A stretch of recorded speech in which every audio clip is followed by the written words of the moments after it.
The necessity of surrendering the inheritance according to the portions that Allah ordained. Sa'id bin Jubair and Qatada said, "The idolaters used to give adult men a share of inheritance and deprive women and children of it.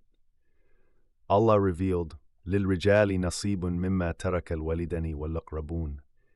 Therefore everyone is equal in Allah's decision to inherit, even though their shares vary according to the degree of their relationship to the deceased, whether being a relative, spouse, etc."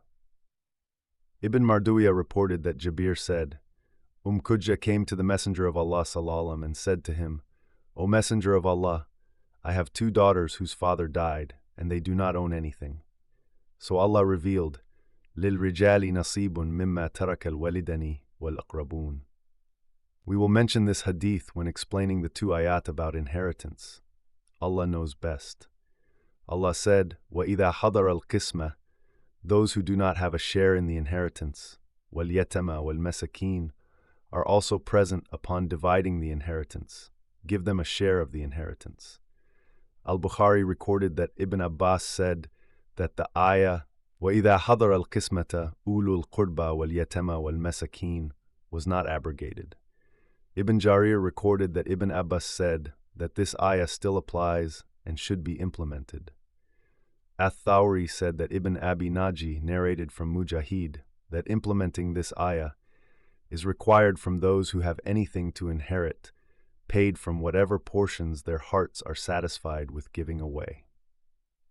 Similar explanation was reported from Ibn Masud, Abu Musa, Abdurrahman bin Abi Bakr, Abu al-Aliyah, Ash-Shabi, and Al-Hasan.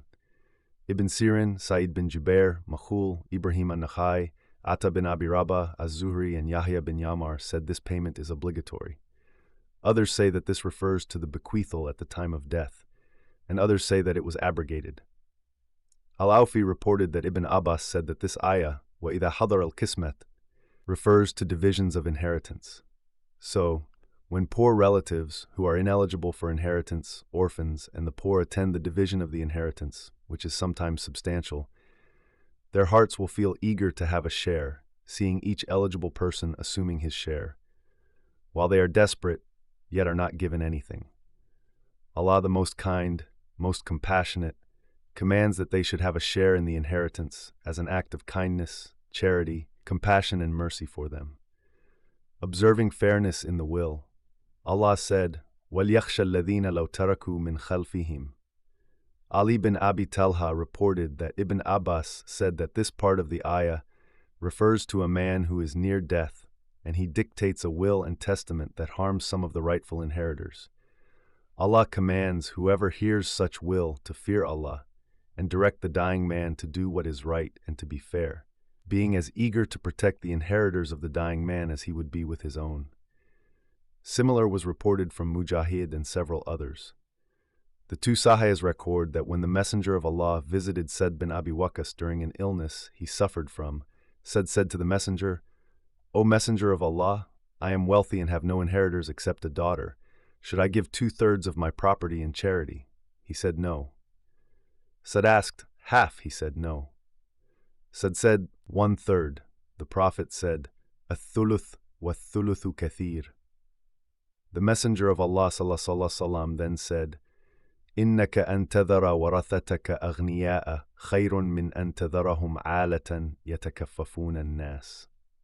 A stern warning against those who use up the orphan's wealth. It was also said that the ayah وَلَا تَأْكُلُوهَا إِسْرَافًا وَبِدَارًا أَنْ يَكْبَرُوا means, let them have taqwa of Allah when taking care of the orphan's wealth, as Ibn Jarir recorded from Al-Awfi, who reported this explanation from Ibn Abbas. This is a sound opinion that is supported by the warning that follows against consuming the orphan's wealth unjustly. In this case, the meaning becomes, just as you would want your offspring to be treated fairly after you, then treat other people's offspring fairly when you are given the responsibility of caring for them.